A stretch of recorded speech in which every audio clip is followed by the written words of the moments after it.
The heat of the late September afternoon felt less like a weather event and more like a physical weight, pressing down on the manicured lawns of the Orion Group estate. It was the kind of humidity that made expensive suits cling to backs and turned carefully applied makeup into a glossy sheen.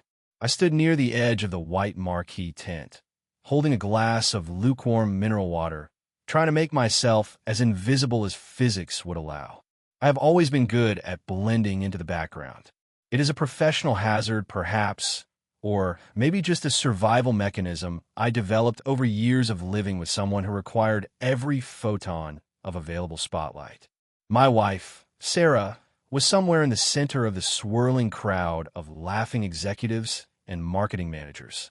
I could track her location not by sight, but by the volume of the laughter erupting from whichever cluster of people she was currently enchanting.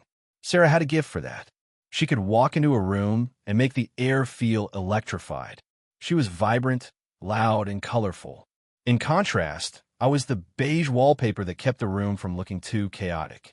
I was Mark the analyst, Mark the husband who held the purse while she danced, Mark the auditor who checked the receipts.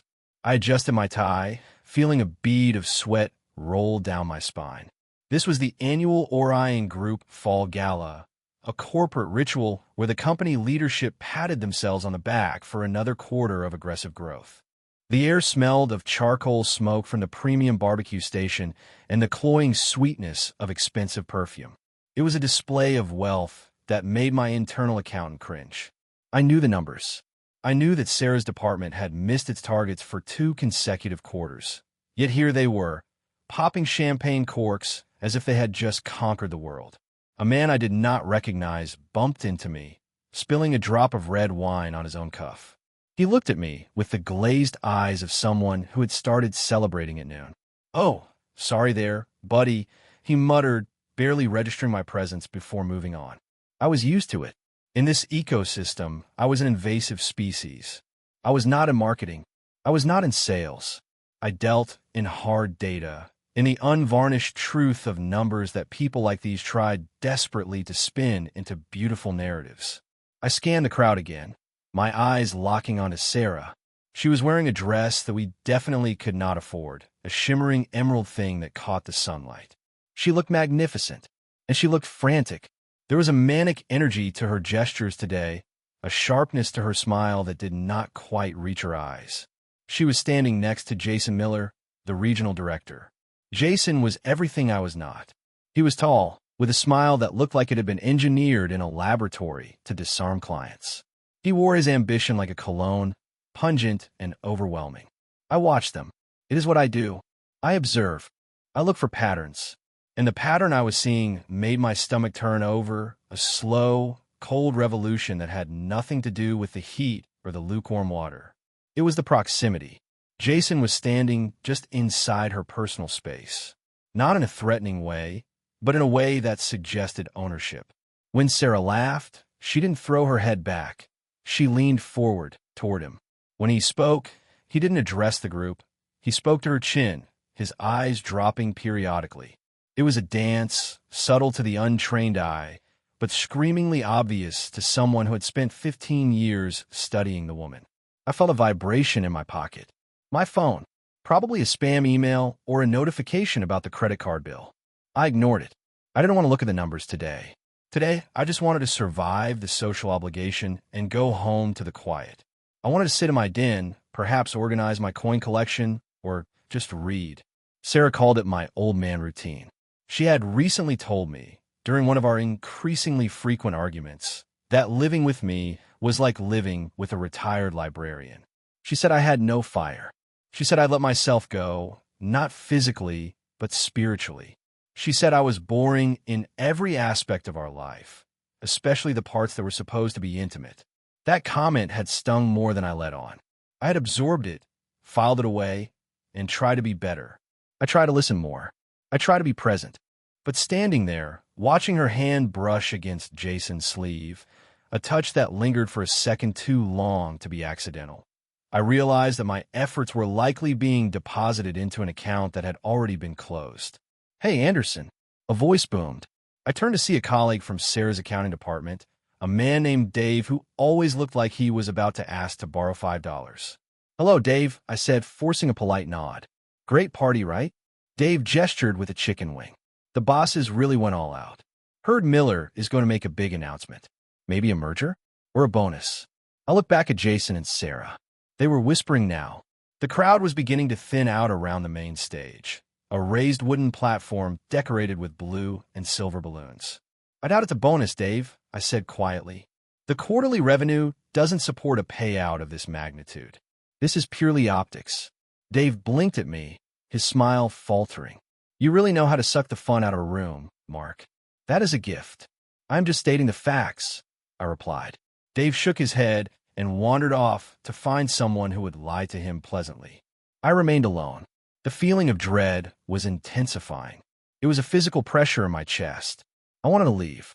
I wanted to walk over to Sarah, take her hand, and drag her away from this place, away from the fake smiles and the debt-fueled luxury. But I couldn't. That would be a scene. And Mark Anderson did not make scenes. Mark Anderson solved problems quietly. "Attention! Attention, everyone!" The feedback from the microphone screeched through the speakers, causing half the guests to wince and cover their ears. The chatter died down. I turned toward the stage. Jason Miller was standing there, holding the microphone with the confidence of a rock star. He beamed at the crowd, his teeth blindingly white against his tan. Sarah was standing right next to him. She looked flushed. Her hands were trembling slightly. Why was she on stage? She was a manager, yes, but not executive leadership. This was usually the time for the CEO's pre-recorded message or the VP's drunken rambling. "Thank you all for coming." Jason's voice boomed, enhanced by the massive speakers. "It has been a hell of a year for Orion Group. We have faced challenges, we have fought battles, and we are still standing." Applause rippled through the lawn. Polite, obligatory clapping. I did not clap. I was watching Sarah. She was looking down at her shoes, then up at the sky, then at Jason. She never once looked at the crowd. She never once looked for me. And Jason continued, dropping his voice to a conspiratorial register. "We believe in seizing the day. We believe in authenticity. We believe that to be great at work, you have to be great in life. You have to chase what makes you happy. Right, Sarah?" He handed the microphone to my wife. The silence that fell over the lawn was different this time. It was heavy, confused. People shifted on their feet. I felt the blood drain from my face. My analytical mind was racing, calculating probabilities, running scenarios, but none of them made sense. Was she getting a promotion? Was she being fired? Sarah took the microphone. Her hand gripped it so tightly her knuckles were white. She took a deep, shuddering breath. The amplification made the intake of air sound like a gasp. "Hi, everyone," she said. Her voice was shaky, but it gained strength as she spoke. It was the voice she used when she was pitching a difficult client. A voice of fabricated conviction. I have been thinking a lot lately about happiness," she began. "About what it means to be truly alive. We spend so much time pretending. We pretend to like our jobs. We pretend to like our neighbors. We pretend to be happy in our homes." She looked up then, and for a brief, terrifying second, her eyes locked onto mine across the expanse of green grass. There was no love in that look. There was no apology. There was only a cold, hard resolve. "I'm tired of pretending," she said, her voice rising. "I'm tired of living a life that feels like a waiting room. I am married to a good man. Mark is a good man." The mention of my name caused heads to turn. I felt the collective gaze of 200 people hit me like a physical wave. I did not move. I stood perfectly still, holding my warm water. "But," she continued, looking away from me and turning slightly toward Jason, "goodness isn't enough. Stability isn't enough. I feel like I'm slowly dying in a gray room. I am 36 years old, and I feel like a pensioner when I go home. There is no passion. There is no fire." Jason placed a hand on her shoulder, a supportive, possessive gesture. "So, I am making a choice," Sarah declared, her voice booming over the loudspeakers, echoing off the office building glass. "Today, I am choosing myself. I'm choosing a future that actually has a pulse." "Mark," she didn't look at me this time. She looked at the microphone. Mark, I am leaving you. I am filing for divorce. I know this is sudden and I know this is public, but I need to burn the bridge so I can't go back. I need everyone to know that I'm done. A gasp went through the crowd. It wasn't theatrical. It was a genuine, visceral reaction to the breach of social contract. This wasn't done. You don't do this. Not here. Not now. And Sarah added, a smile breaking through her tension, a smile of terrible, selfish relief. I'm not just leaving. I'm starting over. With someone who understands me. Someone who sees me. She turned to Jason. He smiled, wrapped his arm around her waist, and pulled her close. He leaned into the shared microphone. To new beginnings. Jason shouted. He kissed her. It wasn't a peck on the cheek. It was a performance. It was a claim. The world went silent. I mean that literally. My brain simply cut the audio feed. I could see the guests' mouths hanging open. I could see Dave dropping his chicken wing. I could see the shock, the embarrassment, the sheer horror on the faces of the HR director. But I heard nothing except a high-pitched ringing in my ears. Public humiliation is a fascinating thing. It is designed to make the victim small. It is designed to strip away dignity, to leave you naked and shivering while the tribe points and laughs. Sarah knew me. She knew I was a private man. She knew that doing this here, in front of her colleagues, in front of the people she wanted to impress, was the ultimate power move. She was gambling that I would crumble. She was betting that I would cry, or scream, or run away, cementing the narrative that I was the pathetic, weak husband she had outgrown. She wanted a reaction. She wanted a scene that would justify her cruelty. See? Look how unstable he is. Look how pathetic. The ringing in my ears began to fade, replaced by the ambient sound of the wind in the trees and the distant hum of the highway. I looked at them on the stage. They were waiting. The crowd was waiting. They wanted the drama. They wanted the reality TV moment. I took a slow breath. I analyzed my heart rate. It was elevated, approximately 120 beats per minute. My hands were steady, cold but steady. I looked at the plastic cup in my hand. I walked over to the nearest trash can, a sleek metal cylinder near the catering tent. I dropped the cup inside. It made a hollow thud. Then, I turned and looked at the stage one last time. I didn't scowl. I didn't weep. I simply adjusted my glasses, buttoned my suit jacket, and gave a single curt nod. It was the nod you give to a waiter when they bring the check. An acknowledgement of the transaction. I turned my back on them. I began to walk. The path to the parking lot felt miles long. I could feel their eyes boring into my back. I could feel the mixture of pity and contempt radiating from the crowd. Someone whispered, "Oh my God, poor guy." Someone else stifled a giggle. I kept my pace even. Left foot, right foot. Head up, shoulders back. I reached the valet stand. The young attendant looked at me with wide eyes. He had heard everything. The speakers were powerful enough to reach the next county. "Car keys, please," I said. My voice sounded strange to my own ears, flat, metallic, devoid of inflection. The kid fumbled for the keys on the rack. Here you go, sir." It was the keys to our sedan. The sensible car. The car I paid for. The car Sarah hated because it wasn't a luxury SUV. I got in. The interior smelled of her vanilla hand lotion. A wave of nausea hit me, violent and sudden. I gripped the steering wheel, my knuckles turning white. I closed my eyes and counted backward from 10. 10. The image of her kissing him. 9. The sound of her voice saying I was a pensioner in bed. 8. The realization that everyone I knew had just witnessed the execution of my marriage. 7. The look on Jason's face. That smug, predatory satisfaction. I opened my eyes at 6. I didn't need to go to 0. I was in control. I started the engine and drove out of the estate. I didn't peel out. I didn't speed. I used my turn signal. I stopped at the stop sign. I drove with the precision of a machine. The drive home was a blur of gray highway and red taillights. My mind was beginning to thaw, the shock giving way to the first stirrings of something else. It wasn't anger. Anger is hot. Anger is impulsive. This was something colder. This was the feeling of a problem being identified. I pulled into the driveway of our suburban home. It was a nice house. 2 stories, brick facade, a neatly trimmed hedge. It was the American dream packaged in siding and drywall. I turned off the engine and sat in the silence. The house was empty. It felt different now. Before, the emptiness was just a pause before Sarah came home. Now, the emptiness was terminal. This was it. This was my life now. I unlocked the front door and stepped inside. The foyer was cluttered with her shoes. A pile of mail sat on the console table. A jacket was draped over the banister. Signs of life. Signs of a partnership. I walked into the kitchen. There was a coffee mug in the sink with lipstick on the rim. I stared at it for a long time. My phone buzzed again, and again, and again. Texts were pouring in. From her friends who were at the party. From my few friends who had heard the news. Mark, are you okay? Dude, I can't believe she did that. Call me. What happened? I put the phone on the counter, face down. I didn't want their pity. I didn't want their words. I walked into the living room and sat down on the sofa.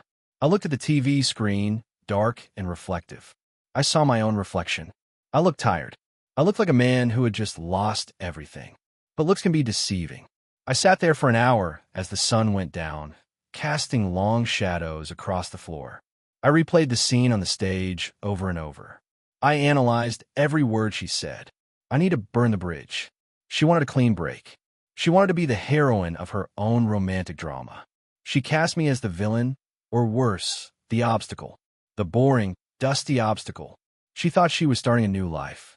She thought she was free. I finally stood up. My legs felt stiff.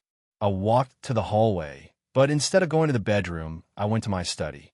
It was a small room at the back of the house, the only room Sarah didn't try to decorate. It was filled with bookshelves and a large, sturdy mahogany desk. I sat down in my leather chair. It creaked familiarly. This was my domain. This was where I managed the household. This was where I paid the bills, tracked the investments, and planned for our future. A future she had just incinerated with a microphone. I woke my computer. The screens glowed to life, bathing the dark room in a cool blue light. I typed in my password. It was a long, complex string of characters. Security was important to me. I navigated to the folder I had created 6 months ago. I hesitated for a moment. My finger hovered over the mouse. Part of me, the part that still remembered the day we got married, wanted to delete it. Wanted to just walk away, accept the role of the victim, and fade into obscurity. It would be easier. It would be cleaner. But then I remembered the tone of her voice. I feel like a pensioner. Goodness isn't enough. I remembered Jason's hand on her waist. I clicked the folder. It opened instantly. Inside was a spreadsheet, a master file. You see, Sarah was right about one thing. I'm a boring man. I am attentive to details. I notice things. I notice when the numbers don't add up. I had noticed the discrepancies in our joint account months ago. Small things at first. A dinner bill that was too high for one person. A gas station charge in a part of town she never visited. A withdrawal from the savings account that was explained away as car repairs, but the invoice she showed me had a date that didn't match the transaction. I didn't confront her then. I didn't scream. I did what I do best. I audited. I opened the file labeled timeline. There it was. A comprehensive list of dates, times, and locations. I had cross-referenced her credit card activity with the GPS data from the car, a safety feature she insisted on having but never understood how it worked. I had matched her work trips with Jason's social media check-ins. August 12th, the client dinner in Cleveland. The credit card showed a charge for a hotel room at the Ritz. 2 guests. Room service for 2. July 4th, the company retreat. She said no spouses allowed. The photos on her cloud backup, which she had synced to our home server 3 years ago and never turned off, showed her and Jason on a boat. A boat I certainly didn't pay for. I scrolled down. The list was long. It was thorough. It was undeniable. But that wasn't the most interesting part. The affair was painful, yes. It was a betrayal of the heart. But in the grand scheme of things, adultery is just a tragedy, not a weapon. I opened the second tab of the spreadsheet. This one was labeled assets and liabilities. Sarah and Jason thought they were clever. They thought they were living the high life. But I knew exactly how they were funding it. I knew about the credit card Sarah had opened in her maiden name, thinking I wouldn't see the credit checks on our monitoring service. I knew about the loan Jason had co-signed for. And I knew something else. Something much more dangerous. I opened a subfolder containing PDFs. These are downloaded from the household email cache. Sarah often used my laptop when hers was dead. She never logged out. I pulled up an invoice. It was for a consulting fee paid by Orion Group to a shell company. I recognized the address of the shell company. It was the address of Jason's brother. I leaned back in my chair, the leather groaning. The blue light reflected in my glasses. Sarah had called me boring. She had called me safe. She had announced to the world that I was nothing more than an anchor dragging her down. She thought she had left me behind in the dust, a relic of her past. She didn't realize that while she was looking at the stars, I was looking at the receipts. I wasn't just a husband scorned. I was the accountant who knew where the bodies were buried. I looked at the screen, at the columns of numbers that represented their lies, their theft, and their stupidity. I reached for the keyboard. I didn't cry. I didn't shout. I simply opened a new email draft. To Mark Anderson, Personal Archive. Subject, Phase 1 complete. I typed a single line of text into the body of the email. Let them think they have one. I hit save. Then, for the first time that day, I allowed myself a small, dry smile. It wasn't a smile of happiness. It was the smile of a chess player who sees mate in 5 moves, while his opponent is still celebrating taking a pawn. The house was quiet. The loudest sound was the hum of the computer fan. I'm not a pensioner, Sarah. I am the auditor, and the audit has just begun. The morning sun hit the empty pillow next to mine with the precision of a spotlight illuminating a crime scene. I lay there for a moment, staring at the indentation where Sarah's head used to rest. It was a strange biological artifact, a memory foam ghost of a marriage that had effectively ended 12 hours ago over a public address system.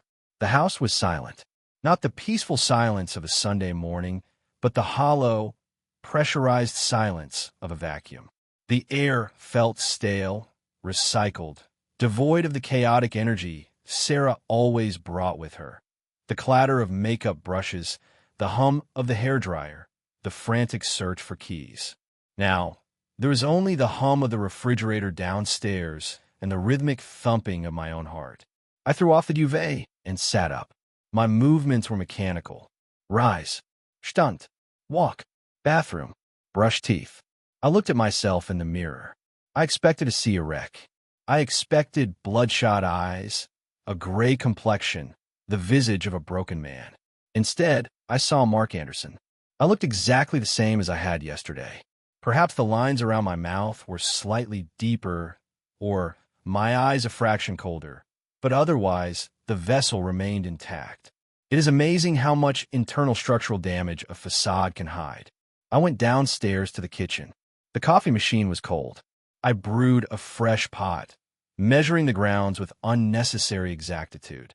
20 grams, 300 milliliters of water. Precision is a comfort when the world dissolves into chaos. While the coffee dripped, I took my phone off the counter where I had abandoned it the night before. The screen was a graveyard of notifications. Missed calls from my mother, texts from colleagues, a voicemail from Sarah's father, who likely didn't know the full story yet. I ignored them all.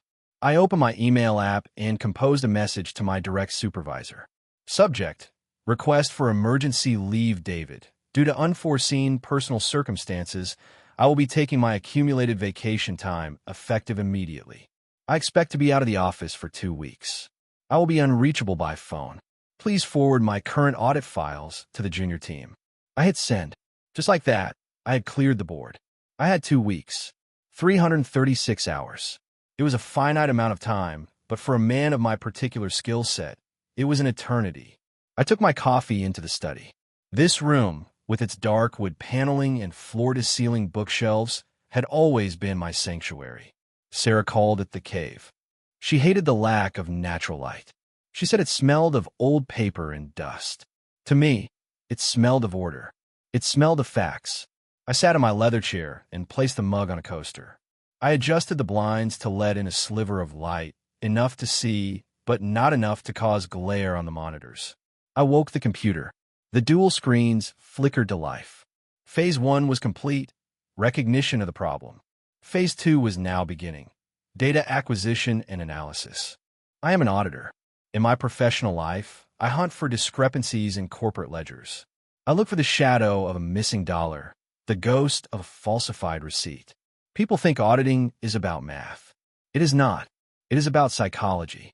It is about understanding that numbers are just the exhaust fumes of human behavior. Greed, fear, incompetence, they all leave a numerical trail. I cracked my knuckles and opened the folder I had hesitated over the night before. Project. Household. The first step was to establish the timeline of the betrayal. I needed to know the scope. Was this a sudden madness, a midlife crisis fueled by champagne and adrenaline? Or was it a calculated exit strategy? I accessed the cloud backup of Sarah's iPad. We shared an Apple ID for purchases, a convenience she insisted on, so she could access my movie library. She never understood that this meant our devices were essentially Siamese twins, sharing a nervous system of data. She had turned off the photo syncing to her phone, assuming that was enough privacy. But she often used the iPad to text when her phone was charging. And iMessage archives everything. I opened a message history. I scroll back, month by month. The conversation with a contact listed as Jam Work began innocently enough 18 months ago. Logistics, meeting times, coffee orders. Then, 6 months ago, the tone shifted. JM, you looked incredible in that meeting today. The way you shut down finance was hot. Sarah, stop it. Mark asks about you. JM, let him ask. He doesn't know what he has. I read the words without flinching. I forced myself to read them as if I were reading a deposition for a stranger. Sarah, God, he is so boring. We watched a documentary on bridges last night. Bridges, Jason. I feel like I'm suffocating. JM, you need air. You need fire. You know where to find me. I paused, taking a sip of coffee. Boring. It was a recurring theme. Safe. Predictable. They used these words like insults. In their world, stability was a sin. In my world, stability was the foundation upon which civilization was built. Bridges, ironically, are quite important. They get you from one side of the abyss to the other without falling to your death. Sarah was about to learn what happens when you burn a bridge while you're still standing on it. I continued scrolling. The text became more explicit, detailing meetups. Lunch breaks that turned into afternoons at a hotel. Late nights at the office that were actually spent at his apartment. But then I found something that made me sit up straighter. August 14th. Sarah, I can't leave him yet. The finances aren't right. We just paid for the roof repair. JM, don't worry about money, baby. I'm going to crush this quarter. My bonus is going to be huge. We'll have enough to get you a place. Sarah, he checks the accounts. I have to be careful. JM, just put the dinner on the corporate card. Call it client development. Nobody checks the receipts under $500. I froze. Nobody checks the receipts under $500. A slow, cold smile spread across my face. Jason Miller was a regional director. He had spending authority, but he was also arrogant. He assumed that because he approved the expenses for his team, no one audited him. He forgot that the internal audit department, my department, although I worked in a different division, ran random algorithmic checks. I opened a new window. I didn't have direct access to Jason's expense report from home, of course. That would be illegal hacking, but I did have access to something else. I opened our joint bank account statements. I also opened the credit card statements for the card Sarah thought was hers, but was actually a secondary card on my account. I began to build a spreadsheet. Column A, date. Column B, Sarah's location, based on GPS/texts. Column C, financial activity. I cross-referenced. On July 12th, Sarah told me she was going to spa day with her sister. The GPS data placed her phone at a luxury resort 2 hours north. The credit card showed a charge for $300 at the resort's bistro. But here was the catch. If Jason was there, and the text confirmed he was, and if he followed his own advice. I went to the Orion Group's external vendor portal. It was a public-facing site where contractors could check invoice status. It also listed the code of conduct. I downloaded the Employee Handbook, Section 4, Conflict of Interest and Misappropriation of Assets. Clause 4. 1. Relationships between supervisors and subordinates must be disclosed to HR immediately. Clause 5. 3. Use of corporate funds for personal entertainment is grounds for immediate termination and potential legal action. I had the text confirming the relationship. I had the text conspiring to commit expense fraud, but I needed to prove the money trail. I couldn't access Jason's corporate card, but I could infer it. I looked at Sarah's social media. She had blocked me, obviously, but I have a dummy account. I created it years ago to monitor a contractor who I suspected was faking a disability claim. I searched for her profile. It was public. She wanted the world to see her new life. There was a photo from 3 weeks ago, a table laden with oysters and expensive cocktails. The caption, celebrating big wins with the best team. Hashtag Orion Group, hashtag success. The location tag was the Blue Point Grill. I looked at the date. It was a Tuesday. I went back to the texts. JM, meet me at Blue Point. I'm putting it on the Amex. We deserve it. I typed the Blue Point Grill into my browser. I looked up their menu. Oysters, $48 a dozen. Cocktails, $22 each. If Jason expensed this as a client meeting, he had to list the attendees. If he listed Sarah, it was evidence of the undisclosed relationship. If he listed a client who wasn't there, it was fraud. If he listed team building, it was a misuse of funds for a romantic date. I was building a mosaic. Each tile was small, insignificant on its own. A text, a photo, a receipt. But when arranged together, they formed a picture of gross misconduct. But I wasn't done. I wanted to know who I was up against. Who was Jason Miller, really? Sarah saw a man in a tailored suit who drove a BMW and commanded a room. She saw success. I opened a tab for a background check service. It is a tool I use for vetting tenants for my parents' rental property. It costs $39.99 for a comprehensive report. I entered Jason Patrick Miller. The report generated in 30 seconds. I skipped the criminal record clean and went straight to the financial summary. Credit score, 620. I blinked. 620. That was pedestrian. For a man who acted like a king, his credit score was barely above the poverty line of respectability. I looked at the liabilities. Auto lease, BMW 7 Series, $1,100 per month. Past due, 30 days. Credit cards, 4 accounts. Utilization, 94%. Personal loan, $50,000. Taken out 6 months ago. I leaned back, steepling my fingers. Jason Miller wasn't rich. Jason Miller was drowning. He was living paycheck to paycheck, leveraging credit to maintain the illusion of affluence. The tailored suits, the dinners, the trips, it was all financed by debt. He was a house of cards waiting for a stiff breeze. And Sarah. Sarah had just tied her lifeboat to the Titanic after it had already hit the iceberg. This changed everything. If Jason was broke, his motivation wasn't just lust. It was survival. He needed a partner who could help float his lifestyle. He probably assumed, looking at our house and our car, that Sarah would walk away from our marriage with a significant settlement. He was counting on my money to pay his debts. He was a parasite. I felt a surge of cold anger. It wasn't jealousy. It was the indignation of a man who saves, invests, and lives within his means, seeing a thief trying to pick his pocket. I checked the time. It was noon. I had been working for 4 hours. My stomach rumbled, reminding me that I was a biological entity and not just a processing unit. I went to the kitchen and made a sandwich. I ate it standing over the sink, staring out at the backyard. The grass needed mowing. I made a mental note to do it later. Order must be maintained. As I ate, I thought about the strategy. I had enough evidence right now to get them both fired. I could print this stack of papers, walk into the Orion Group HR office, and drop a nuclear bomb on their careers. But that was too fast. That was reactive. If I got them fired now, the divorce proceedings would get messy. A judge might look at a jobless wife and award her alimony.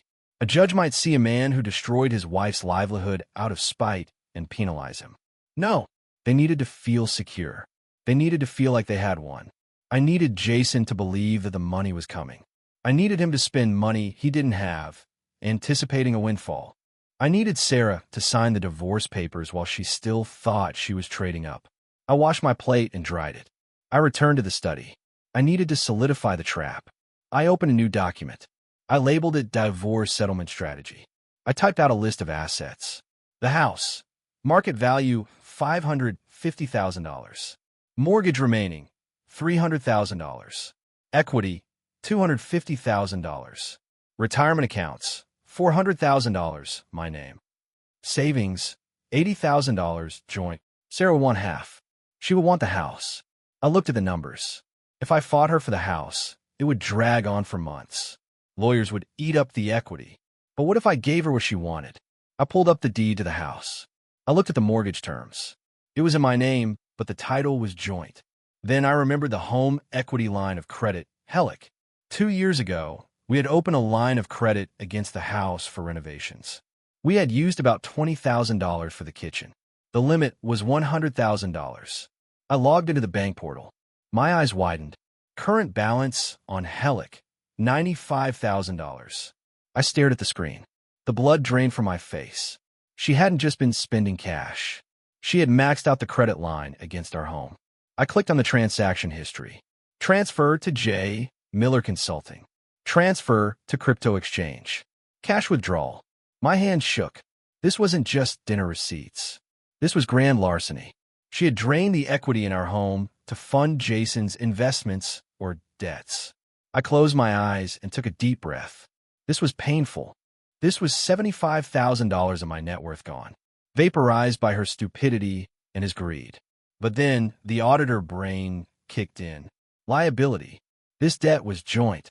But if she took the house, she took the debt attached to it. If I crafted the settlement correctly, I could trade the house for my retirement accounts. I could give her the physical asset she coveted, the symbol of status, along with the invisible anchor of debt she had created. She didn't know I knew about the HELOC. She probably didn't even understand how it worked. She just signed where Jason told her to sign. I began to type a letter to my attorney, Mr. Henderson. Dear Arthur, I hope you are well. I am writing to initiate divorce proceedings against Sarah. The situation is complex, but I believe we can reach a swift resolution. I am prepared to offer a settlement that appears very generous on the surface. I am willing to relinquish my claim to the marital home. In exchange, I want a clean break, no alimony, and full retention of my 401k and personal investment accounts. However, there's a nuance regarding the debt structure. I drafted the email, carefully outlining the trap. I wanted them to think I was broken. I wanted them to think I was desperate to get away from the memories. I wanted them to think I was a pensioner who just wanted to retreat to his quiet life. I hit send. Then, I went back to the evidence folder. I created a new subfolder, the kill switch. Into this folder, I dragged the PDF of the HELOC transfers to Jason's shell company. I dragged the screenshots of the texts. I dragged the employee handbook. I dragged the background check on Jason. This was my insurance. This was the button I would press if they pushed too hard. But not yet. The phone rang. It was the landline, a device we only kept because it was bundled with the internet. I let it ring 3 times. Then I picked it up. Hello. Mark? It was Sarah. Her voice sounded strange. Not apologetic, but guarded. Hello, Sarah? I wanted to call to see if you're reasonable. I'm always reasonable, Sarah. You know that. I want to come get my things. I want to talk about the house. Jason thinks. She paused. We think that since I put so much work into decorating it, it should be mine. I closed my eyes. The audacity was breathtaking. She had stolen the equity, and now she wanted the shell. I understand, I said, my voice perfectly level. I'm not interested in a fight, Sarah. I just want to move on. Oh, she sounded surprised. Relieved. Really? Yes. I am tired. You were right yesterday. Maybe we aren't a good match. Maybe I am too old-fashioned. Well, her tone brightened, the arrogance creeping back in. I'm glad you see it that way. I'll send you a list of what we want. I repeated. Yes. Jason is helping me with the legal stuff. He knows a lot about contracts. I almost laughed. A man with a 620 credit score and a mountain of debt giving legal advice. Fine, I said. Send the list. I'll have my lawyer draw up the papers. You can have a house, Sarah. I just want out. Okay, good. That's good, Mark. You're making this easier than I thought. I aim to please, I said. I'll come by tomorrow with a truck while you're at work. I'm taking some time off, I said. But don't worry. I'll be in the study. You won't even see me. Okay. Bye, Mark. Click. She hung up. She thought she had won. She thought she had bullied the boring accountant into submission. I put the phone down. I looked at the computer screen. The kill switch folder was glowing on the desktop. "Come and get it," I whispered to the empty room. I spent the rest of the afternoon refining the data. I created visualizations, charts showing the flow of money, timelines overlaying their lies with the truth. I treated it like a presentation for the board of directors. It had to be irrefutable. It had to be clear enough that even a child or a jury could understand it. By the time the sun began to set, casting long orange shadows across the room, I had a dossier that could send Jason to prison and Sarah to bankruptcy court. But the most dangerous thing in that room wasn't the computer. It wasn't the evidence. It was me. I stood up and stretched. My back cracked. I felt a strange sense of calm. The anxiety of the morning was gone. The shock was gone. I walked to the window and looked out at the street. A delivery truck drove by. A neighbor was walking his dog. The world was turning, oblivious to the war that was being planned in this quiet suburban study. I was no longer the victim. I was the architect of their downfall. And the best part was they were going to hand me the bricks and mortar to build their own prison, thinking they were building a palace. I went to the kitchen and opened the fridge. I took out a bottle of white wine, Sarah's favorite. I poured a glass. I took a sip. It was crisp, with notes of apple and pear. "To new beginnings," I said to the empty kitchen, echoing Jason's toast. But my beginning would be built on truth. Theirs was built on a fault line I had just discovered, and I was the one with the detonator. I washed the glass, dried it, and put it away. Then I went upstairs, brushed my teeth, and got into bed. I slept soundly. For the first time in months, I didn't worry about the future. I knew exactly what was going to happen. I had run the projections. I had audited the variables. The numbers never lie. Only people do. And the bill was coming due. The office of Arthur Henderson, attorney at law, smelled of lemon polish and billable hours. It was located in a brick building downtown, the kind with ivy crawling up the facade and a brass plaque that had been polished so many times the letters were beginning to blur. Arthur was a man who matched his office. Classic, expensive, and structurally sound, but with a predatory sharpness hidden beneath the surface. He sat across from me at a desk large enough to land a small aircraft on, reviewing the dossier I had compiled. Arthur adjusted his spectacles, the wire rims catching the afternoon light. He flipped a page of my spreadsheet, his finger tracing the column of unauthorized withdrawals. He paused at the section detailing the home equity line of credit.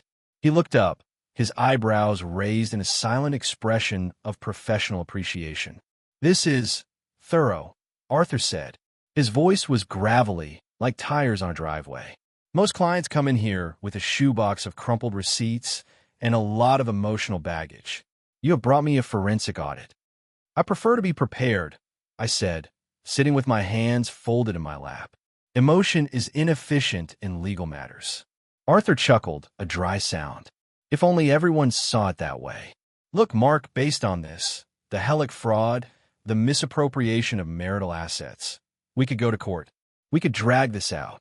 You could sue her for the dissipation of assets. You could probably get the house and leave her with the debt." "I don't want a house," I said immediately. "The house is a symbol of a life that no longer exists. It is a depreciating asset requiring significant maintenance. I want a clean break." Arthur leaned back, steepling his fingers.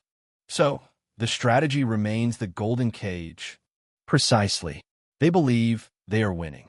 They believe I am retreating. I want to reinforce that belief. I want to offer them the house. In exchange for my retirement accounts remaining untouched and a cash buyout of my share of the home's equity." Arthur frowned. "But Mark, you know the numbers better than I do. The house is underwater if you factor in the Hellick she drained. If you ask for a cash buyout based on the perceived equity, you are essentially asking them to pay you for an asset that doesn't exist. I'm asking them to buy me out of the title," I corrected gently. "If they believe the house is worth $550,000 and the primary mortgage is $300,000, they think there is $250,000 in equity. They will think paying me $100,000 is a steal. They will think they are cheating me out of $25,000. But you know," Arthur said, a slow smile spreading across his face, "that the $95,000 Hellick exists. Edo. And Sarah knows. But does Jason? Arthur tapped his pen on the desk. Ah, the boyfriend. The one with the leased BMW. Exactly. Sarah has been spending that money to impress him, to keep up with him. It is highly probable she hasn't told him that the investment capital came from her husband's house. If she tells him now, she admits to financial incompetence and fraud. She won't tell him. She will let him believe the equity is there. So, Arthur said, leaning forward, his eyes gleaming, you want them to pay you $100,000 cash to walk away from a house that has, in reality, only about $50,000 of accessible equity left? You're selling them a hollow shell. I'm selling them what they want, I said. Status. Victory. They want to live in the big house on the hill. They want to look down on the boring accountant who lives in an apartment. I'm simply facilitating their dream. Arthur closed the folder. You are a dangerous man, Mark. I like it. I'll draft the proposal. We meet them where? Neutral ground, I said. There's a coffee shop on 3rd Street. The Roasted Bean. It's noisy. Public. It will make them feel safe to be aggressive. And you, I will be the defeated husband. The Roasted Bean was a cavernous space filled with the aggressive hiss of espresso machines and the murmur of hipsters discussing their screenplays. The air smelled of burnt beans and almond milk. I arrived 15 minutes early. Punctuality is a form of control. It allows you to survey the terrain. I chose a table in the back corner, far enough from the counter to avoid the noise, but visible enough that they couldn't miss me.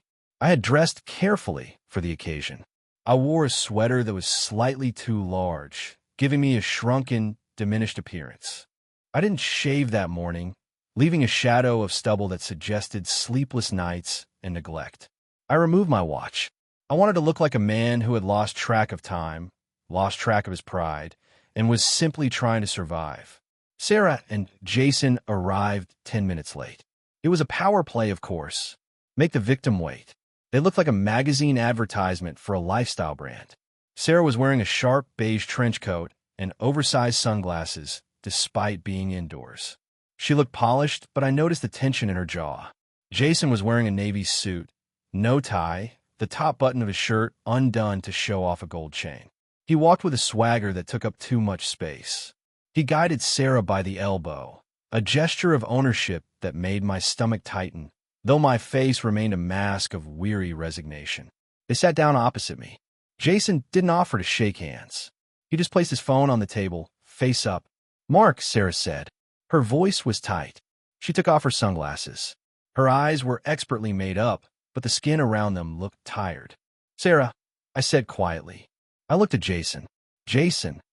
Let's make this quick, Anderson, Jason said. He leaned back, draping his arm over the back of Sarah's chair. We have a reservation for lunch at 1. I don't want to waste your time, I said, keeping my eyes on the table. I just want this over with. Good, Jason said, because frankly, dragging this out is pathetic. Sarah wants to move on. We want to move on. I understand. I took a sip of my black coffee. It was lukewarm. I've spoken to my lawyer. We are prepared to accept your terms regarding the house. Sarah blinked. She exchanged a glance with Jason. They hadn't expected it to be this easy. They had prepared for a fight. You're giving me the house? Sarah asked, her voice softening slightly. It's your home, Sarah, I said, injecting a note of sadness into my voice. You decorated it. You chose the curtains. I can't live there anymore. Too many memories. Jason smirked. He saw weakness. He attacked. Smart move. You couldn't afford it on your single salary anyway. Not the way Sarah likes to live. I swallowed the insult. You're right. I can't, which is why I am proposing a settlement. You keep the house. You keep the furniture. You keep the car. And what do you want? Jason asked, his eyes narrowing. You're not just walking away for free. I want to keep my 401k, I said, and my personal investment accounts. They are for my retirement. It's all I have left. Jason laughed. A short, barking sound. Your retirement? That little nest egg? Fine. Keep your penny jar. We're interested in real assets. And, I added, pausing for effect, I need a cash buyout for my share of the house equity. The air shifted at the table. Money. Now we were talking about the real God they worshipped.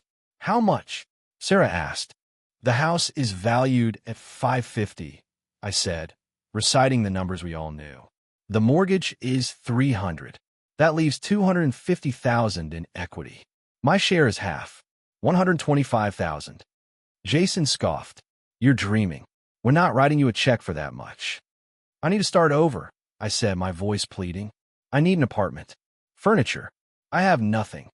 Look, Jason said, leaning forward, invading my space. We're doing you a favor by taking the mortgage off your hands. That's $300,000 of debt we are absorbing. You should be paying us. I can't simply walk away with nothing, I said. If we go to court, the judge will order the house sold. We split the proceeds. But that takes months, maybe a year. You won't get the house. You'll have to move out while it's listed. I saw the panic flicker in Sarah's eyes. She didn't want to move out. She had already told all her friends that she won the house. Moving into an apartment with Jason would destroy the narrative of her upgrade. We aren't selling, Sarah said sharply. I'm keeping my house. Then buy me out, I said. I'll come down. $100,000. A flat check. I signed a quitclaim deed. You refinance the mortgage into your names, and I disappear. You never see me again. Jason looked at Sarah. He was doing mental math. I could see the gears turning. He saw a house worth $550,000. He saw a mortgage of $300,000. He saw an equity of $250,000. If they paid me $100,000, they were effectively getting $150,000 of equity for themselves. They were beating me by $25,000. $100,000, Jason mused. And you waive all claims to spousal support? You waive any claim to future earnings? Yes, I said. I just want a clean slate. Jason looked at me with pure contempt. You really are a coward, aren't you? Selling your marriage for a check so you can go hide in a hole. I'm a realist, I said. Fine, Jason said, slamming his hand on the table. Done. $100,000. We'll have the lawyers draw it up. Sarah looked uneasy. She was biting her lip. She knew about the Helic. She knew that the $250,000 equity was a mirage. It was actually $155,000. If they paid me $100,000, they would be left with only $55,000 in equity, but saddled with a massive mortgage and a maxed-out credit line. But she couldn't say it. Not in front of Jason. If she said, "Wait, Jason, we can't afford that because I already spent the equity," she would expose her lies. She would expose that she wasn't the rich, successful woman she pretended to be. She was trapped by her own vanity. I looked her in the eye. I saw the fear. Is that agreed, Sarah? She hesitated. She looked at Jason, who was grinning like he had just won the lottery. He was thinking about the pool parties he would host in his new house. Yes, Sarah whispered. Agreed.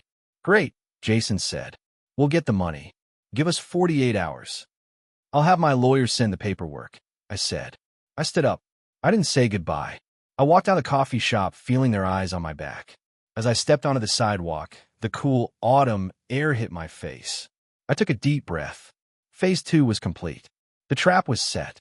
The next 48 hours were a study in desperation, though I only saw the ripples of it. I stayed in my study, monitoring the digital frequencies. I knew Jason didn't have $100,000. His bank account, which I had indirectly assessed through the credit report patterns, hovered in the low four figures. He was a man of cash flow, not capital.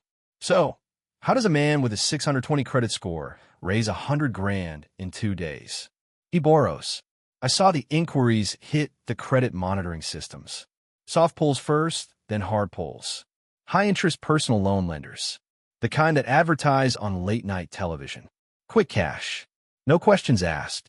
Then, a text from a mutual acquaintance, Dave from accounting, popped up on my burner phone. Dave, hey man, weird question. Did you know Jason is trying to sell his crypto portfolio? He's asking everyone in the office if they want to buy in. Says he has a liquidity opportunity. I smiled. He was liquidating his assets. The few legitimate investments he had were being sold at a loss to fund his ego. But it wouldn't be enough. I estimated he could raise maybe $40,000 that way. Sarah would have to cover the rest. I checked the joint account one last time before the separation of finances became official. Withdrawal, $15,000. Withdrawal, $5,000. She was draining the last of our operational cash. But that was fine. That was part of the plan. Then the coup de grace. I received an alert from the bank holding the helic. Inquiry, refinance application denied.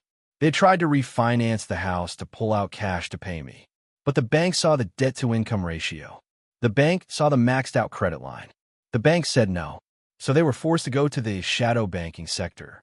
My lawyer, Arthur, called me on the afternoon of the second day. Mark, I just received the proof of funds from their attorney. It's a cashier's check. $100,000. Excellent, I said. You realize, Arthur said, his voice lowering, that by accepting this, you are effectively stripping them of their liquidity. You are taking their cash reserves and leaving them with a highly leveraged asset.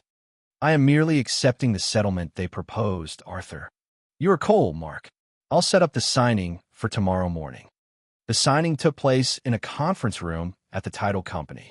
It was a sterile room with gray carpet and a long mahogany table that had seen thousands of dreams bought and sold. Sarah and Jason were already there when I arrived with Arthur. The atmosphere was different today. The triumph from the coffee shop had curdled into anxiety. Jason looked tired. His suit was wrinkled. He kept tapping his foot against the table leg. Sarah looked pale. Let's get this over with, Jason muttered. The notary, a cheerful woman named Brenda, who clearly didn't read the room, began laying out the documents. Stack after stack. Okay, this is the quitclaim deed, Brenda chirped. Mark, you're signing over your interest in the property to Sarah Anderson. And here is the promissory note release. I signed. My signature was steady. And here, Brenda said, sliding a heavy envelope across the table, is the cashier's check for the equity buyout. I took the envelope. I opened it. A check for $100,000. It was real. It was tangible. I handed it to Arthur, who placed it in his briefcase. Now, Brenda said, turning to Sarah, Sarah, since you are assuming the title, you are also assuming full responsibility for all liens and encumbrances on the property. That includes the primary mortgage of $302,000 and the home equity line of credit with a current balance of $95,000 for $100. The room went silent. Jason froze. His foot stopped tapping. He slowly turned his head to look at Sarah. What? Jason said. His voice was very quiet.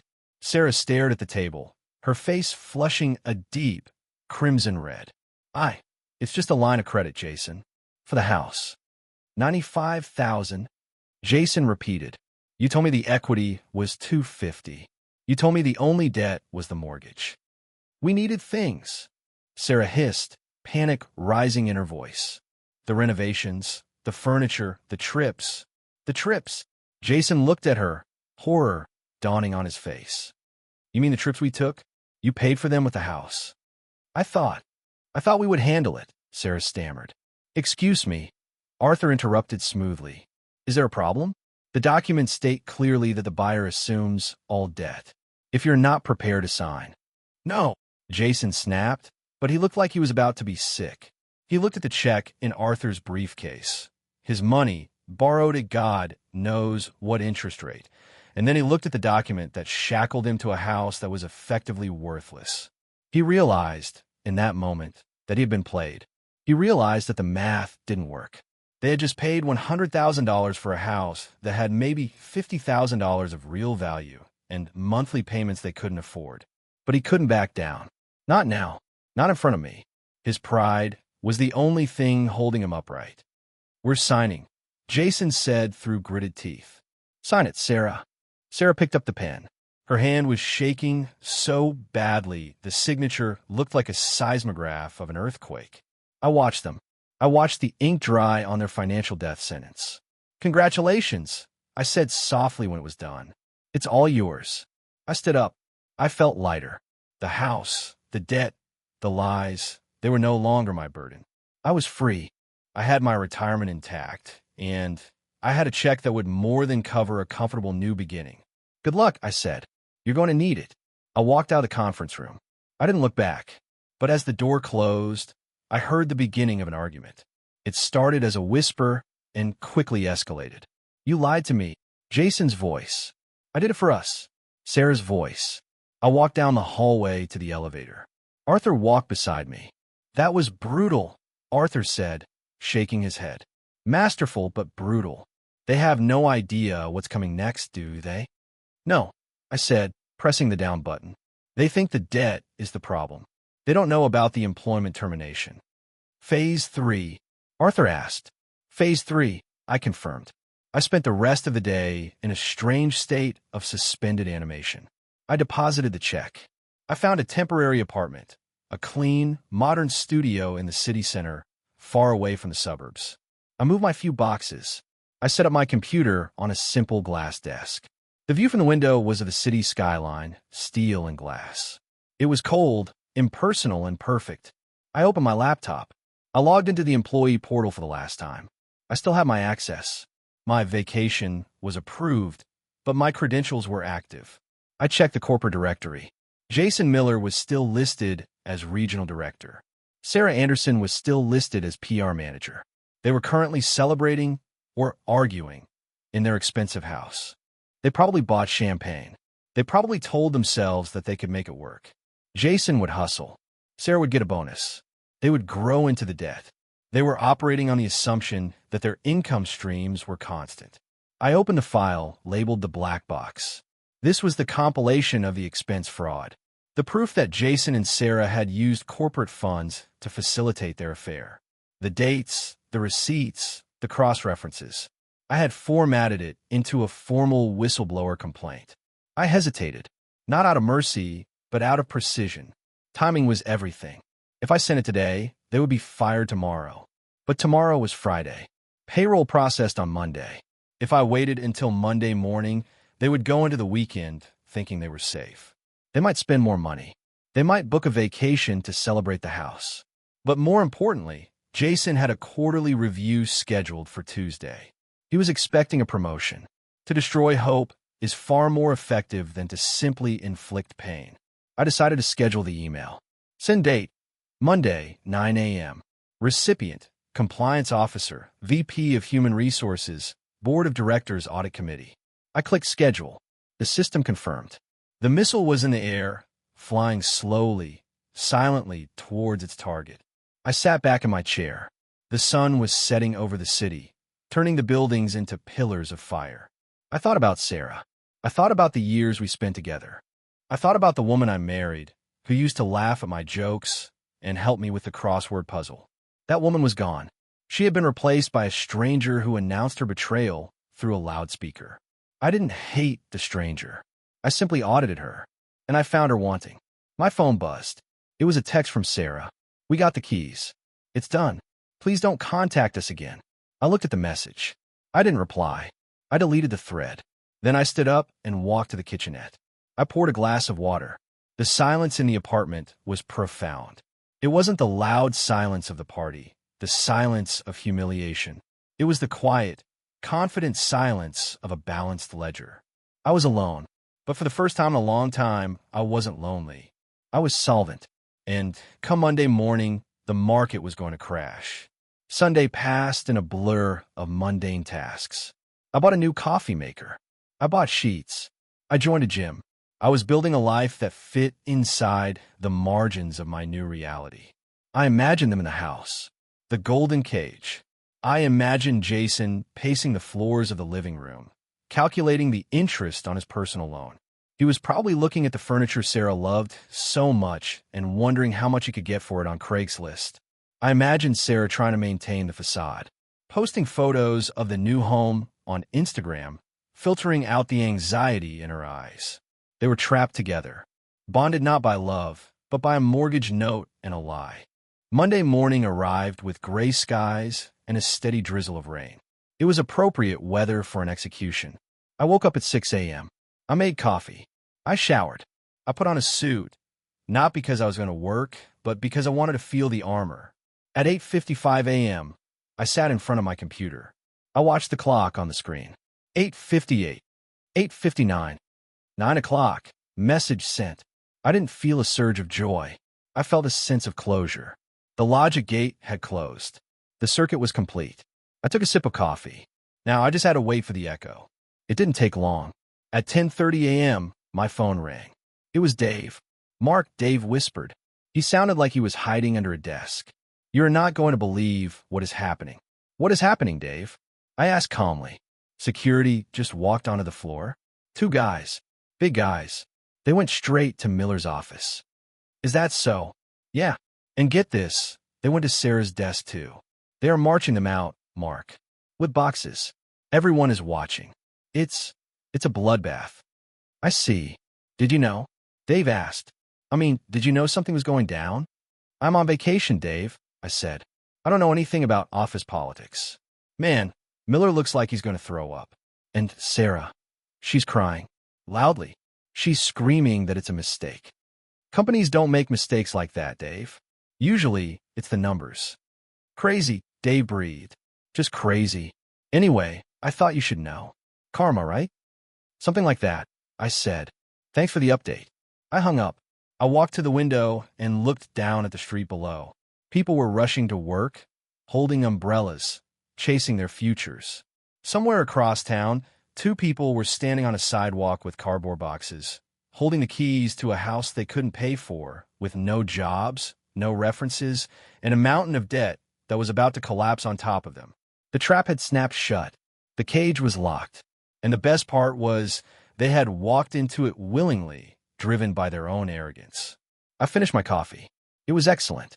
Now, the only thing left was the fallout. The household arithmetic of ruin. And for the first time, I wouldn't have to balance the equation. I could just watch. Phase 3 complete. Begin Phase 4. The digital clock on my sleek, glass desk flickered from 10:59 to 11 o'clock. In the corporate world, time is measured not in seconds, but in quarters, fiscal years, and the terrifying brevity of a human resources meeting. I knew the script by heart, though I had never been on the receiving end of it. At this exact moment, in a windowless conference room on the 14th floor of the Orion Group headquarters, the air was likely being sucked out of the room by the sheer weight of a folder hitting a table. I sat in my new apartment, the city rain streaking the windows, creating a blur of gray and steel outside. It was a fitting backdrop. Rain washes things away. It reveals the cracks in the pavement that the sun disguises. I took a sip of herbal tea. Caffeine was unnecessary today. My adrenaline was running on a clean, cold loop, and imagine the scene. I didn't need to be there to see it. I knew the players. I knew the policies. And I knew the evidence I had provided was not just a smoking gun. It was a ballistic missile. The concept of termination for cause is a specific and brutal legal mechanism. It is not a layoff. It is not a redundancy. It is a capital punishment in the career sense. It means you broke the rules so egregiously that the company is absolved of all obligations. No severance package. No continuation of health insurance. No glowing reference letter to hand to the next employer. It is a scarlet letter tattooed onto your professional file. My phone buzzed. It was Arthur, my attorney. "Mark," his voice was low, carrying a mixture of professional satisfaction and human unease. "I just got a call from the title company. The deed recording is official. The house is fully in Sarah Anderson's name. The transfer of the mortgage and the Helic liability is complete." "Thank you, Arthur," I said, my voice steady. "The timing is impeccable." "You cut it close," Arthur noted. "If they had lost their jobs yesterday, the bank might have pulled the funding or halted the transfer. You waited until the ink was dry." "Contracts require precision, Arthur. I merely ensured the asset was delivered as requested." "You are a terrifying client, Mark. I'm glad I'm on your side. I'm closing the file on the divorce settlement. You're a free man." "Free," I repeated. The word tasted metallic. "Send me the final bill." I hung up. The house was theirs. The debt was theirs. And as of approximately 10 minutes ago, the income required to service that debt had evaporated. I felt a sudden, magnetic pull to see the result of my equation. It wasn't gloating, I told myself.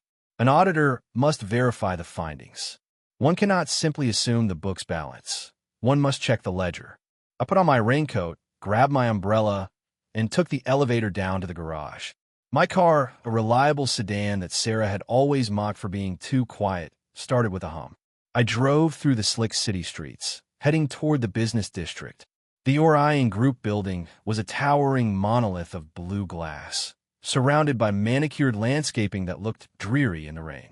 I didn't pull into the main lot. I parked across the street, in the lot of a strip mall that housed a sandwich shop and a dry cleaner. From here, I had a clear view of the main entrance and the executive parking row. I turned off the engine and waited. The windshield wipers beat a rhythmic tempo. Thump, thump, thump, thump, like a heartbeat. It didn't take long. Security at Orion was efficient. When you are terminated for gross misconduct involving financial misappropriation, you don't get 2 weeks. You don't get to say goodbye to your team. You get escorted. Immediate removal of the threat. At 11:15, the revolving doors spun. 2 security guards, men I recognized from my years of scanning my badge every morning, walked out first. They looked grim. Behind them came Jason. He looked smaller than I had ever seen him. His suit jacket was unbuttoned, his tie loosened as if he had been trying to breathe. He was carrying a cardboard box, the universal symbol of corporate exile. He wasn't walking with his usual swagger. He was stumbling slightly, his patent leather shoes splashing into puddles he didn't even see. Sarah followed, a few steps behind. She was holding a plastic plant, a peace lily I recalled buying for her office 3 years ago, and her purse. She wasn't crying, not yet. She looked shell-shocked. Her face was pale, her makeup stark against her skin. She looked like someone who had just walked away from a car crash but hadn't checked her own limbs for damage yet. They stopped at the curb. The rain began to fall harder, soaking Jason's expensive suit and plastering Sarah's hair to her forehead. I watched through the rain-slicked window of my car. It was like watching a silent movie. I couldn't hear the words, but the body language screamed volume. Jason slammed his box onto the hood of his BMW. The car, the least symbol of his virility, gleamed wetly under the gray sky. He turned to Sarah. I saw his mouth moving. He was shouting. His arms flailed, gesturing back at the building, then at her. I rolled my window down an inch. The distance was too great to hear distinct words, but the tone carried. It was the sharp, jagged sound of accusation. My fault? It was your photos. I heard Jason's voice crack. He was pointing a finger at her face. Sarah recoiled. She dropped the plant. The pot shattered on the asphalt, spilling dark soil over her shoes. She yelled back, her hands flying to her chest. You said, safe. You said, nobody checks. It was the classic prisoner's dilemma, played out in the parking lot. When the pressure is applied, the alliance fractures. They were no longer lovers conspiring against a boring husband. They were co-defendants realizing that there was no plea deal. Jason grabbed his head in his hands. He kicked the tire of his car. Then he pulled out his phone. He stared at the screen, likely looking at a notification. Maybe it was the termination email hitting his personal account. Maybe it was a credit alert. He looked at Sarah again. The look wasn't one of love or even shared tragedy. It was a look of pure, unadulterated disgust. He looked at her as if she were an anchor he had accidentally tied around his neck. He grabbed his box from the hood of the car, opened the driver's side door, and threw it into the back seat. Sarah stepped toward him. She reached for his arm. She was pleading. I could see the shape of her mouth forming the word wait. Jason shook her off. He didn't just pull away. He shoved her hand aside with a violent, dismissive motion. He got into the car. The engine roared to life, a sound of aggressive consumption. He didn't wait for her to get her own car. He didn't offer her a ride. He peeled out of the spot, tires screeching on the wet pavement, and sped toward the exit, cutting off a delivery truck in his haste to escape the scene of his ruin. Sarah stood alone on the curb. The rain was relentless now. It soaked her beige trench coat, turning it a dark, heavy brown. She looked at the shattered plant at her feet. She looked at the receding taillights of the BMW. She looked lost. For a moment, a phantom instinct flared in my chest. The instinct to go to her, to hold the umbrella over her head, to say it will be okay. It was the muscle memory of 10 years of marriage, the habit of being her protector, her safety net. But then I remembered the microphone. I remembered the laughter. I remembered the pensioner comment. I remembered the $95,000 of debt she had hidden from me. I rolled the window up. The seal hissed shut, cutting off the sound of the rain. I wasn't her protector anymore. I was the plaintiff. Sarah turned slowly. She began to walk toward where her car, our old sedan's replacement, A flashy SUV she had leased under the assumption that Jason's bonus would cover the payments was parked. She walked like an old woman. As she reached her car, she stopped. She looked across the street. Maybe it was intuition. Maybe it was the fact that my car was the only one in the strip mall lot facing the building. Her eyes locked onto my sedan. I didn't duck. I didn't look away. I sat perfectly still, my hands on the steering wheel, watching her. I saw the moment of recognition. I saw her body stiffen. Even from this distance, I could see the realization dawning on her face. The timing, the settlement, the sudden collapse of her world. It wasn't bad luck. It wasn't a coincidence. It was me. She took a step toward the street, as if she wanted to cross, to confront me, to scream at me. But then she stopped. She looked at the Orion building, then back at me. She realized the magnitude of the defeat. She had nothing to say. There were no words that could bridge the canyon I had dug between us. She got into her car. It took a long time for her to start the engine. Finally, she pulled out and drove away, in the opposite direction of Jason. I sat there for another 5 minutes, just breathing. The balance sheet was corrected. I started my car and drove back to my apartment. The rest of the week passed in a silence that felt heavy, but necessary. I didn't check Sarah's social media. I didn't need to. I knew what was happening. It was the household arithmetic of Phase 4. However, the world is small, and information flows like water. It finds the cracks. 2 days later, I received a LinkedIn notification. I usually ignore them, but this one was from a headhunter I knew, a woman named Elena who specialized in placing high-level marketing executives. Mark, hope you are well. Odd question. I just got a resume from your wife, Sarah. Did she leave Orion? I heard a rumor about a compliance issue. Just wanted to check before I present her to a client. Ethics are big right now. I stared at the screen. Sarah was already trying to pivot. She was trying to outrun the blast radius. I typed a reply. I didn't lie. I didn't exaggerate. I simply stated the fact that was now a matter of public corporate record. Elena. Yes, she is no longer with Orion. My understanding is that it was a termination for cause regarding violation of internal financial controls and conflict of interest policies. I would recommend doing a thorough background check. I hit send. It wasn't vindictive. It was professional courtesy. In our industry, reputation is currency. Sarah had printed counterfeit money. I was simply warning the bank. That evening, my phone rang. It was a number I didn't recognize. Hello. You ruined him. The voice was slurred. It was Jason. Jason, I said, putting the phone on speaker and setting it on the counter while I chopped vegetables for dinner. I assume you are referring to yourself. I lost everything, he shouted. The background noise sounded like a bar. My job, my reputation. They're talking about suing me for the expenses. Do you know how much that is? I have a spreadsheet that estimates it at roughly $18,000 in unauthorized hospitality, I said calmly.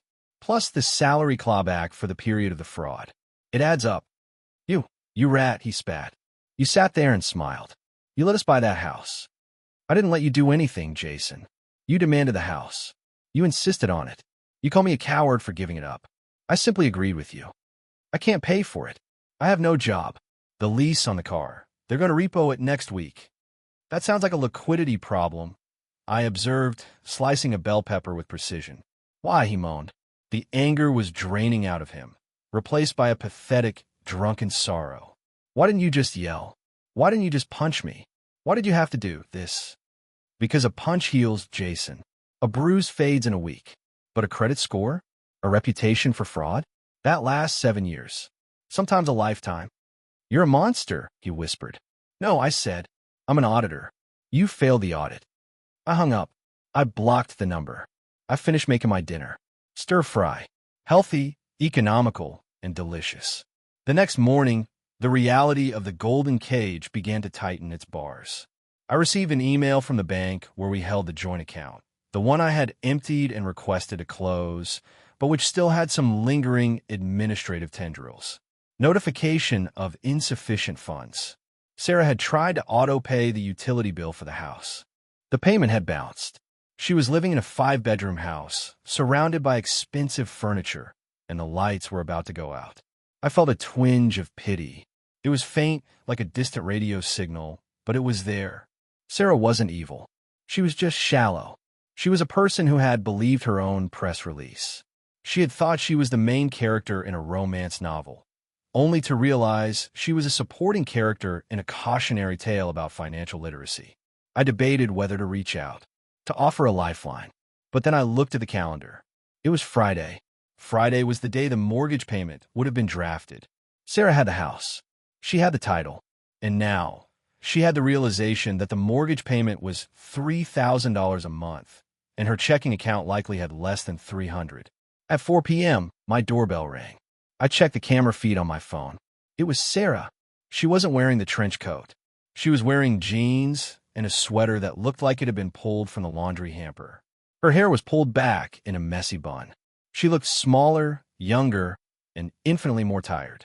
I opened the door. She stood in the hallway of my apartment building. She looked at the clean lines of my studio, the view of the city behind me. She saw the piece. She saw the order. "Mark," she said. Her voice was cracked. "Sarah, She swallowed hard. "I need help." I leaned against the doorframe. I didn't invite her in. That was a boundary I would not cross. "What kind of help?" "The bank." "Jason left." "He just left me, Mark. He said he's moving back to Chicago to live with his brother. He stuck me with everything." I imagined he might. "I can't pay the mortgage," she said, tears welling up in her eyes. "I can't pay the loan. They're going to take the house." "Foreclosure is a long process," I said clinically. "You have time to sell it." "I can't sell it," she cried. "I called a realtor," she said with the dip in the market and the helic. "I own more than it's worth. If I sell it, I have to bring money to the closing. I don't have money, Mark. I have nothing." She looked at me, her eyes searching for the husband who used to fix everything. The husband who paid the bills, who checked the tires, who made sure the world was safe for her. "You have $100,000, I reminded her. "The buyout check." She flinched. I spent some of it. On the transfer fees. On debts Jason had. And the rest. "Mark, that money won't last 6 months with the mortgage and the payments."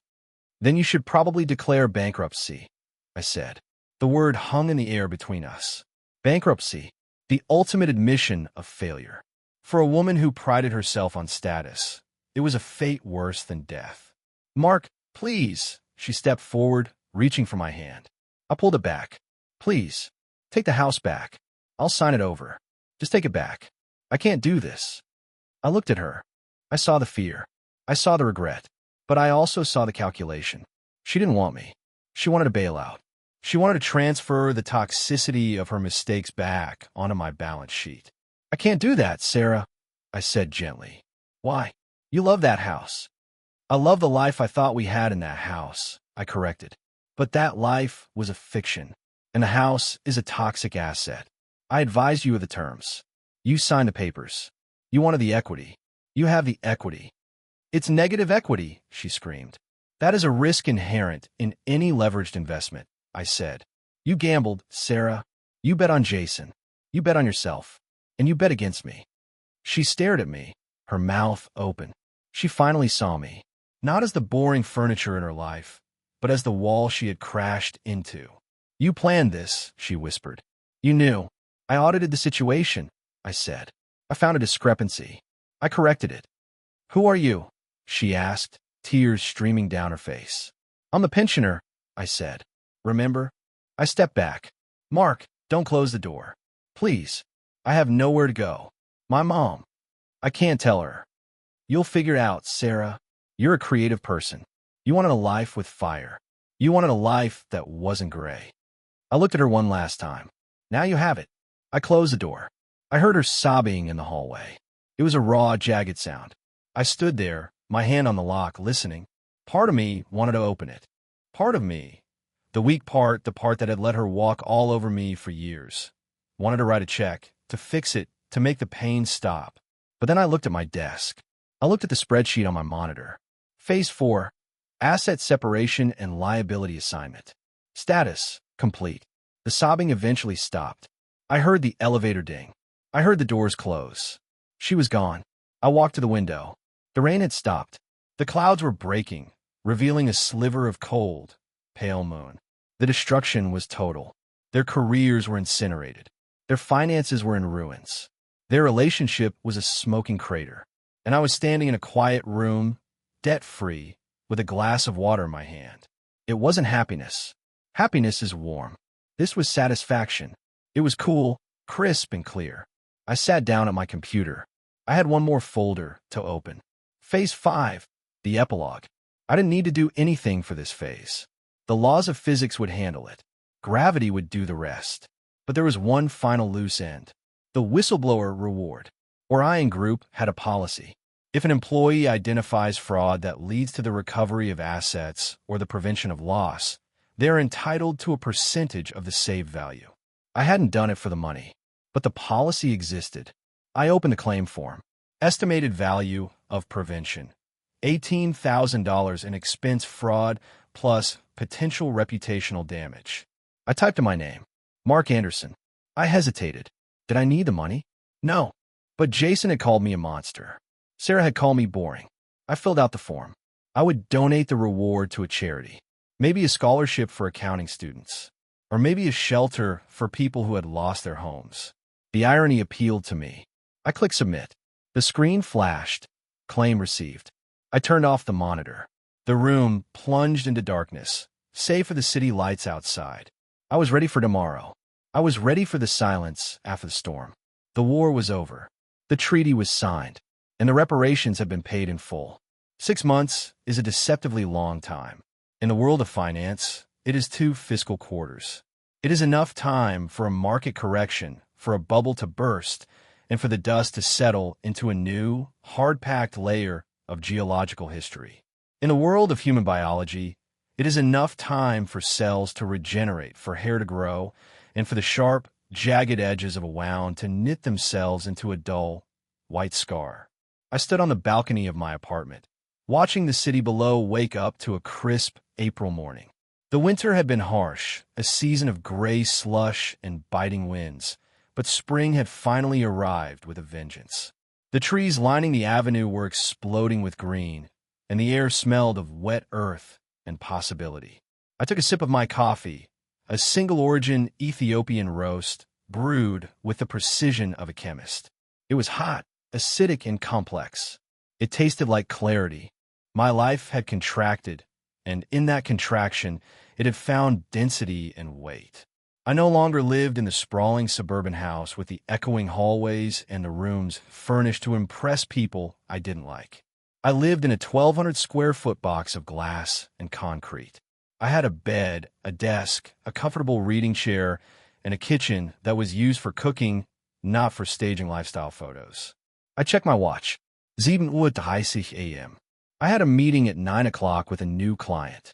After leaving Orion Group, a departure that was mutual and heavily negotiated, I had set up my own boutique forensic accounting firm. It turns out that there's a robust market for men who can find the truth buried in numbers. Corporations, divorce attorneys, and estate planners pay a premium for the kind of boring attention to detail that Sarah had once despised. My boredom was now my greatest asset. It was monetizable. I went back inside and sat at my desk. The dual monitors hummed to life. I didn't dread opening my email anymore. There were no hidden credit card alerts. No surprise overdraft fees. No messages from a wife telling me she would be late because of a client dinner that was actually a rendezvous at a luxury hotel. My ledger was balanced. My assets exceeded my liabilities. My emotional capital was liquid and unencumbered. However, curiosity is a lingering habit. It is the itch that the auditor cannot help but scratch. I told myself I didn't care about the debris I had left in the rearview mirror, but that wasn't entirely true. You don't detonate a building without occasionally checking the seismic readings to see how far the rubble has spread. I opened a folder on my desktop named External Market Analysis. It was a euphemism. Inside were the Google alerts and public record scrapings regarding Sarah Anderson and Jason Miller. The data told a story of predictable mathematical decline. Entropy in action. Jason's trajectory had been steep and violent. After his termination for cause, Orion Group had indeed pursued civil litigation to recover the misappropriated funds. The lawsuit had been settled out of court, likely to avoid further public embarrassment for the company, but the terms were punitive. Jason had been forced to liquidate his assets. I pulled up the public record of the judgment. Jason P. Miller versus Orion Group. Judgment entered $24,500. It wasn't millions, but for a man living on credit, it was fatal. I navigated to an automotive repossession database I had access to through my work. There it was, dated 3 months ago. 2023 BMW 7 Series. Status: repossessed. Reason: default on lease agreement. The car was gone. The suit was gone. And according to his LinkedIn profile, which had gone dark for months before resurfacing, he was now working as a sales associate at a mid-range car dealership in a town 40 miles away. He was selling used Toyotas. It was honest work, certainly, but for a man who used to strut through the corporate corridors like a peacock, spending his days haggling over floor mats and financing rates for minivans must have felt like a daily amputation of the soul. And then there was Sarah. I closed Jason's file. He was a footnote. He was a variable that had been eliminated from the equation. Sarah was different. Sarah was the constant that had turned negative.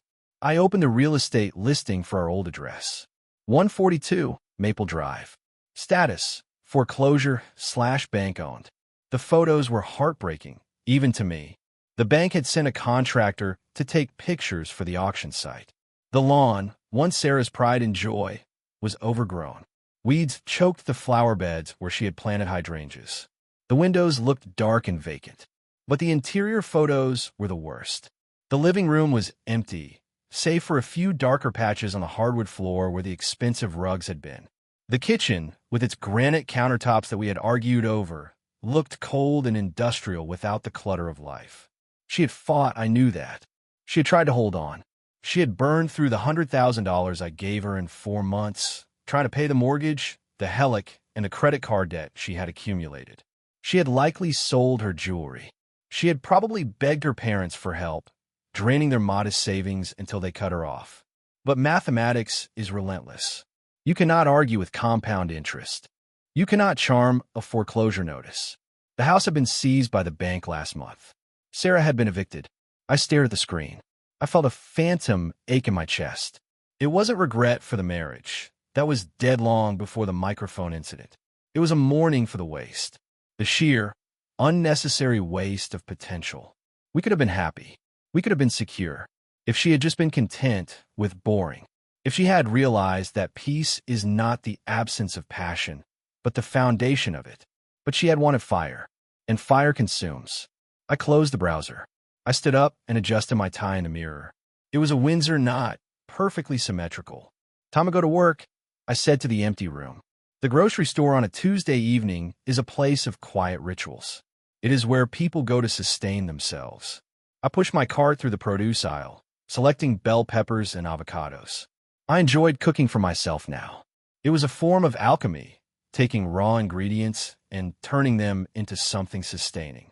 I was inspecting a carton of eggs, checking for cracks, when I felt a presence. It wasn't a sound.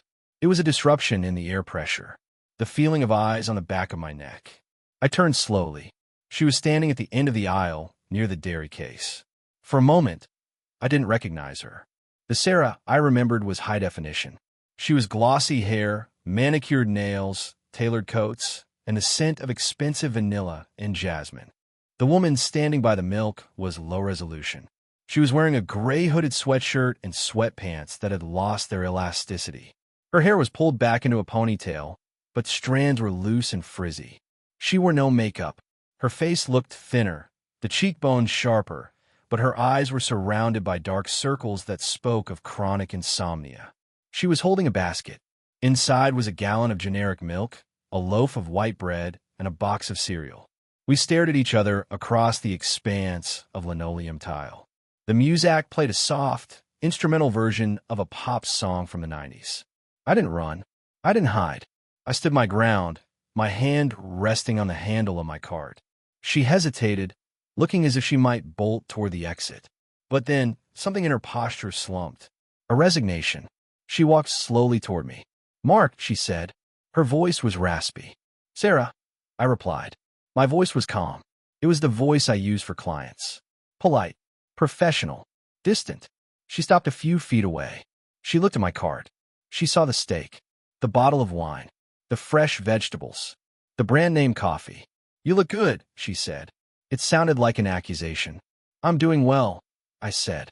"And you?" She laughed. It was a dry, brittle sound. "Oh, I'm fantastic. Living the dream." She gestured her sweatpants. "I'm staying with my mom," she said. "In the guest room. Or, well, the sewing room." She turned my old room into a gym. "I see. The bank took the house," she said, watching my face for a reaction. "They locked it up 3 weeks ago. I lost everything, Mark. The furniture, the clothes. I couldn't move it all in time." "I saw the listing," I said. "I'm sorry it came to that." "Are you?" Her eyes narrowed. A flash of the old fire appeared, but it was weak, like a match struck in a damp room. "Are you really sorry? Or are you laughing at me?" "I don't laugh at insolvency, Sarah. It's tragic." "You did this," she whispered. "You set me up. That settlement. The Hellick. You knew I couldn't pay it. You handed me a grenade and pulled the pin. I handed you the asset you demanded." I corrected her gently. "You wanted the house. You wanted the status. You wanted the life without me. I gave you exactly what you asked for. The fact that you couldn't afford the maintenance of your own desires is not my fault." She gripped the handle of her basket until her knuckles turned white. "I'm working at the call center," she said, "for the cable company. People scream at me all day because their internet is slow. Me, I used to manage a PR department." "It's a job," I said. "It's honest money. It's minimum wage," she hissed. "I can barely pay for gas." She looked at me, her eyes filling with tears. They weren't the manipulative tears of the past. These were tears of exhaustion. "Jason is gone," she said. "He blocked my number. He blamed me for everything. He said I seduced him and ruined his career. He was looking for a scapegoat," I said. "Men like Jason always do." "I miss you," she blurted out. The words hung in the air between the eggs and the milk. I looked at her. I really looked at her. I searched my internal landscape for a reaction. I looked for anger. I looked for love. I looked for pity. I found nothing. It was a strange sensation. It was like looking at a stranger in a photograph from a history book. I recognized the features.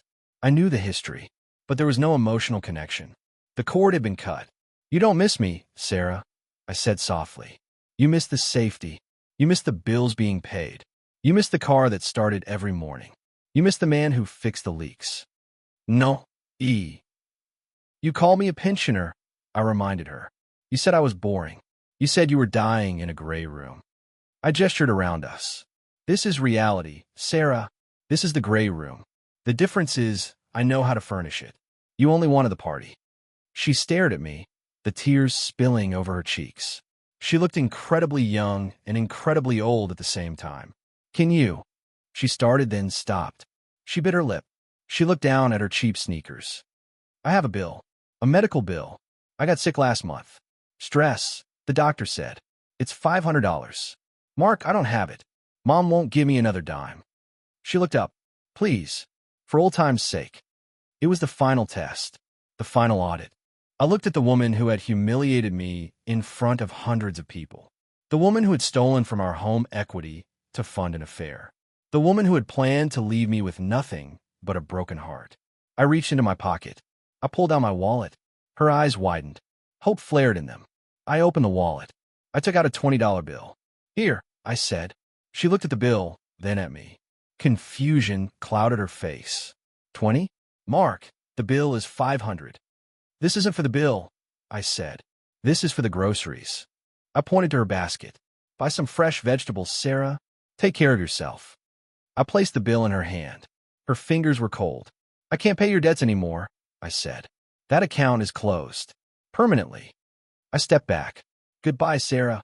I turned my cart and walked away. "Mark," she called out.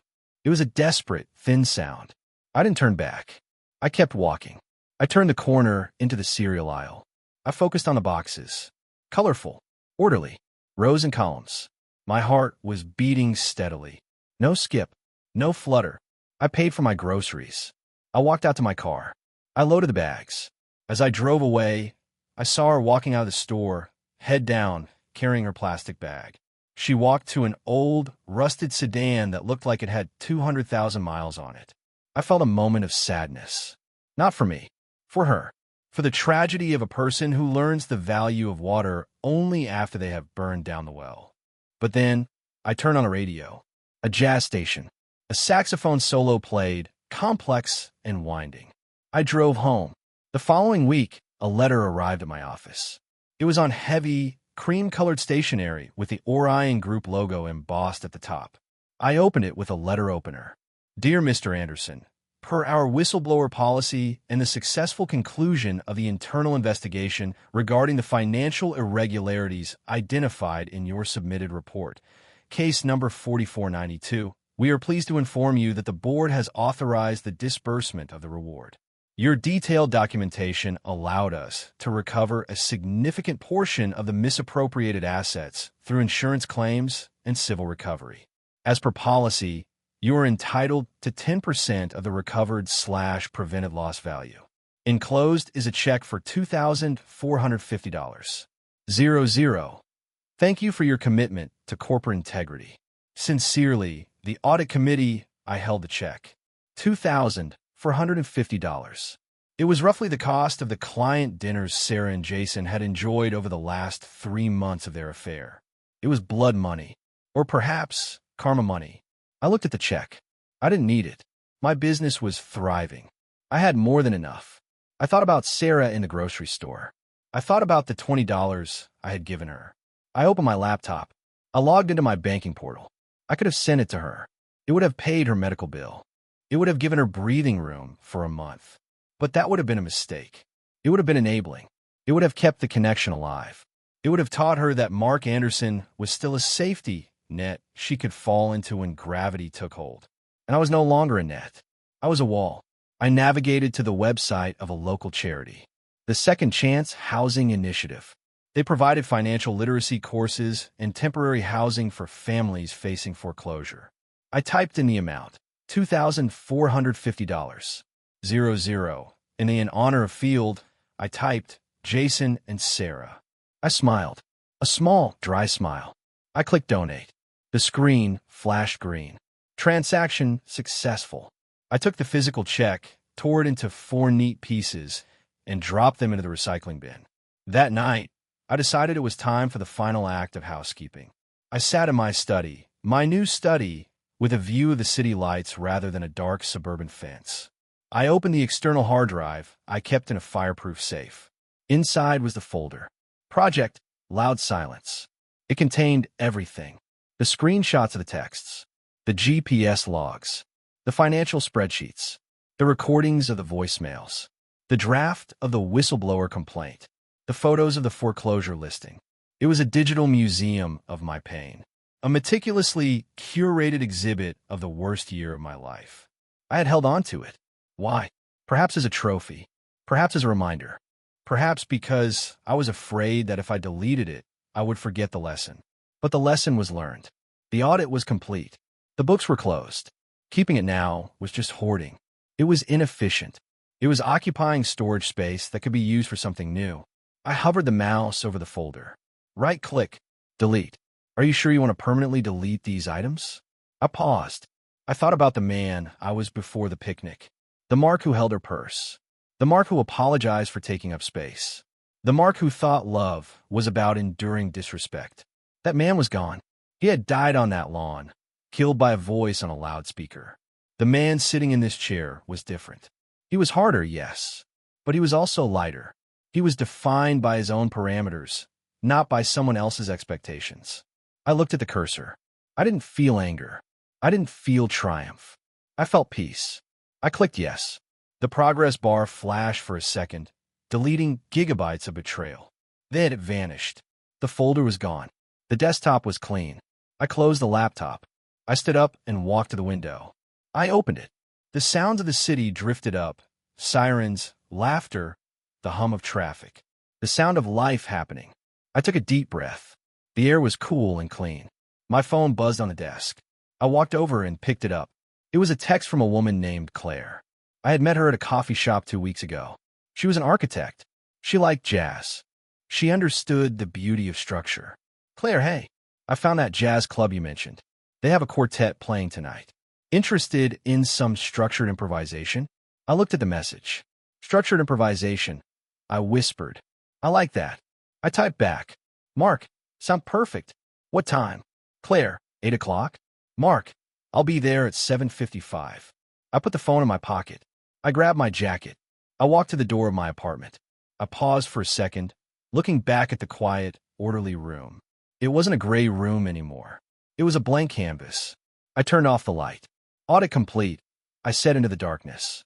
Then I walked out the door, locking it behind me, and stepped into the elevator to go down and meet the music.